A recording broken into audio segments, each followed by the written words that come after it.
And now he starts his protocol and you see the peach fuzz coming in. All of a sudden you see the rose coming in of the hair. Here they're starting to get some density at the front. And now in the last picture, 10 months later, he has blatant diffuse thinning, but he's regrown a full head of hair using a very, very normal protocol.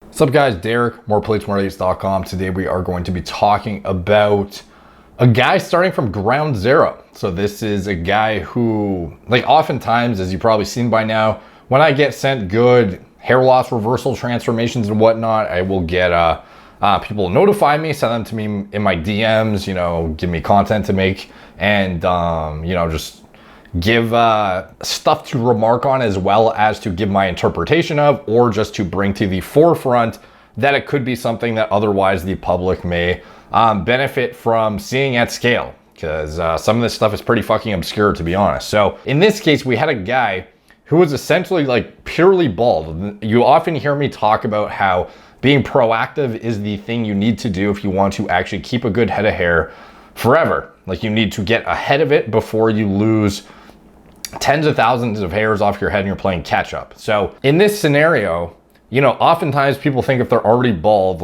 you're past the point of no return, you're kind of just fucked and there's no hope at that point. You can't recover ground. And that's definitely not the case. And even in some, what I call nuclear protocols, you can actually get back to close to baseline.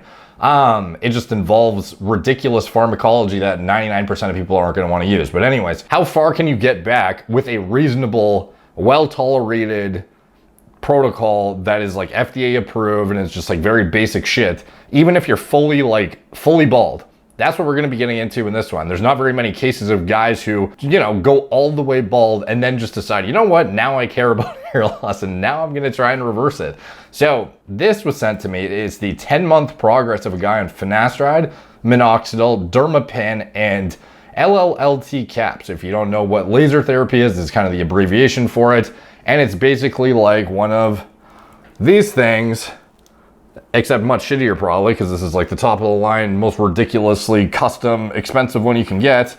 And I'll probably do a video on it again at some point. But I did a video on it before. In case you haven't heard of it, just type in laser on the search bar in my channel. You'll probably find it if you want to see my stance on what that helmet can do. But anyway, so he's doing it's only been 10 months and he's fully bald. He has let himself get all the way to Foxville and then tried to reverse it with normal shit, stuff that most people would be using to prevent hair loss and, cheap over-the-counter shit, as well as just finasteride. So he says here, to be honest, in my research, I haven't come across such dramatic reversal without a hair transplant, not even on the portfolios of dubious clinics with their doctored images.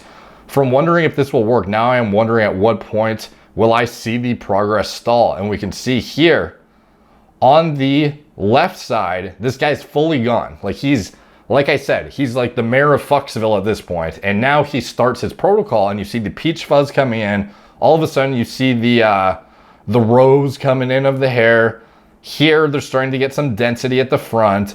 And now in the last picture, 10 months later, he has blatant diffuse thinning, but he's regrown a full head of hair using a very, very normal protocol. Now, how common is that for a guy to make that dramatic of a reversal? And he's still not done, by the way. He could recover significantly more ground if he keeps going, which we will see in the future. This was only posted a couple weeks ago. So we will see in the next, 4 or 6 months what happens here. But what a lot of people don't realize is how dramatic, not just finasteride, finasteride is one of the most potent things at preventing further loss, and you can get some recovery from it, but minoxidil plus microneedling in general is something a lot of people don't realize how massive of an impact it has on regrowth, because a lot of people will use minoxidil, get reasonably or good results, but not a lot of people actually deploy the combination of minoxidil plus microneedling, which is just a huge mistake in my opinion, because the clinical literature clearly shows that you can literally fucking double your results, if not more so, just by microneedling once a week with a 1.5 millimeter depth. And this is why I always do the videos on the Derminator 2, which is the device I use once a week. And you literally just have to You don't use any topicals that day. So you're actually using less stuff, which is cheaper too if you're using research chemicals as well. You microneedle 1.5 millimeter depth with the Derminator, the Dermapen, whatever kind of derma fucking pen device you're using, doesn't matter. You can use a manual derma roller too, and it's cheaper and whatnot, but it's just way more time efficient to use one of the devices. So that's what I would recommend you invest in, because it's a long-term thing anyways. And that in conjunction with minoxidil is fucking stupid potent at regrowing dead zones. Plus finasteride, plus the LLLT cap. What's that going to contribute? Some people do have, like I have people I trust in the community too who do actually use LLLT caps, and they think it makes a difference in how fast your hair regrows, and they think it makes a difference in density. And I can conclude that it definitely makes some difference. Now, like when I use it, I can actually see a little bit of an improvement when I'm using it. However, the amount of time investment it takes me to use it and how annoying it is to use, like even for mine, like this thing is custom made to the point where it's like, look at all this shit. It's a fucking disaster. Like there's so much stuff going on here. The amount of diodes on this compared to like a traditional commercial device that you see advertised with like Iristore and all those companies, this like shits on it in the number of diodes. And for me, this thing's so complex that it'll be like, it gets to the point where one like little wire comes loose or a few things pop out of place, and then it's like, I'll have like spots that are like going dark on my fucking head, and I have to like push the wires in to like make it light back up and stuff, and just it's just annoying as hell to use. So unless, you know, first of all, it's very cost prohibitive. Like this helmet thing is going to cost you like multiple years worth of minoxidil, finasteride, and microneedling equipment. And then the amount you get out of it for the time investment too, it's like, it's just really hard to justify. So just be aware, as far as the LLT, how much did that contribute to it? I wouldn't say a lot. I would see the heavy lifting was done by finasteride, minoxidil, but also the microneedling. Not a lot of people realize how fucking dramatic it is to add that into your regimen. If you're on minoxidil and you're not microneedling, add it in. Let's see some of the comments here. Nice recovery. We're using minoxidil and finasteride before you started derma rolling, trying to understand if your gains couldn't be a result of just the meds. Let's see. How old are you? So he's 43 years old.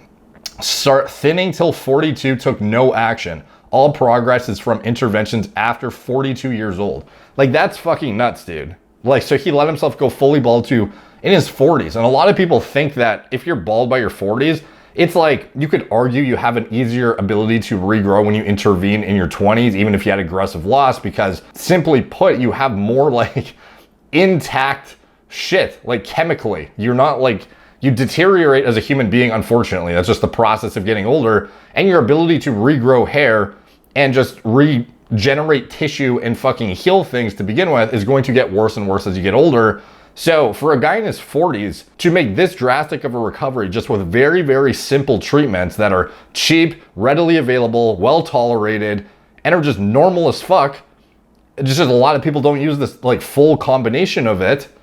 It's very, very impressive. And I think it's very promising for many individuals who have otherwise tried finasteride on their own, had mediocre results, minoxidil on their own because they don't realize they should be using a 5AR inhibitor or anti-androgen alongside it in order to prevent further loss, and they're just using a growth stimulant, or guys that have tried the growth stimulant without using a microneedling device on top of it, and those who haven't used it all in unison to see how powerful of a combination therapy this really is. So let's see what else is in here. Just a bunch of questions. Any sides from minoxidil? Blah, blah, blah. No sides from minoxidil. I've seen videos of people doing derma rolling on the face and it looked painful. I haven't tried it, but to me, it seems scalp is probably less painful.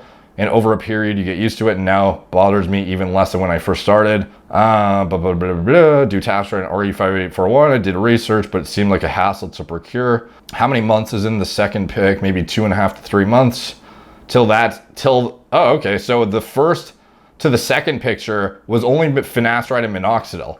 So that was from here to here. It was only finasteride and minoxidil.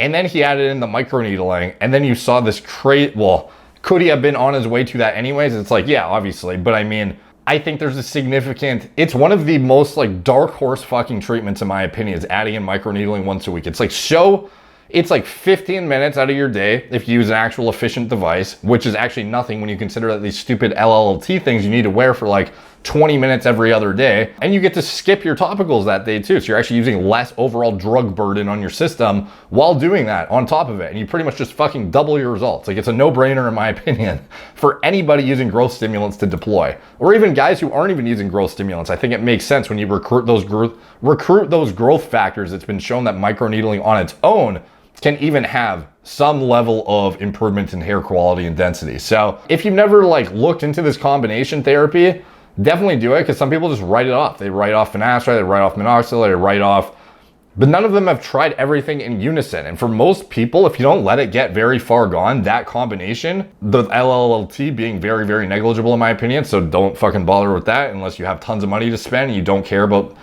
sitting with a fucking dome on your head every other day, and you actually have a good device that's not one of these piece of shit commercial ones that just relies fully on marketing and has a subpar amount of diodes. But anyways, the finasteride, the minoxidil, the microneedling, that is like a very robust combination that a lot of people would be more than well off enough with if they caught it early enough. So just again, circling back to being proactive, this guy with this amount of recovery in this time frame, imagine he started this protocol in his 20s. Like he would have never needed to do anything. Like, he could have retained like probably like perfect hair into his 40s for all we know. So this was a very dramatic change, and I think it is definitely worth taking note of. And it shows that there is hope even for those who are very, very far gone. So definitely definitely a noteworthy transformation. I am interested to see how this guy progresses in the future to see if it gets like, he looks like he's going back to fucking baseline at like 10 months. Like, this guy he has some diffuse thinning to deal with, but I mean, like, the change is fucking insane, dude. So let's see how this goes in the future. I'll do an update if I see any further progress sent to me on this guy, and keep you guys posted. So thank you guys for watching. Please like, subscribe, check out my blog, moreplatesmoredates.com. Follow me on Instagram at moreplates_moredates, Facebook, Snapchat, BitChute, Twitter, TikTok, Apple Podcasts. If you want to support the channel, you can check out anything I'm associated with in the video description below, including my recommended fast drying minoxidil if you're going to use it. Be aware of the side effect profile. Again, I hype these up as, you know, like newbie approaches that are very effective and well tolerated, but there are side effects to these medications that you should be aware of before you deploy them. Look at the contraindications of what you're currently using, drug or prescription wise, with minoxidil, with finasteride, stuff like that. Just be aware that these are not side effect free, even though they are well tolerated, and the likelihood that you'll have no side effects is very high. So the fastest drying minoxidil that I know of that is not greasy, because most of the minoxidil products, unfortunately, will make your hair look like shit. I put that in the video description, as well as the ketoconazole shampoo I'd recommend. And you can check out any of the pharma grade medications that I personally use myself, and anything else I'm associated with. Gorilla Mind, Gorilla Mode, my nootropic and pre-workout formulas are designed from scratch myself, and anything else I'm associated with, it's all in the video description below. So thank you guys for watching. Talk to you soon.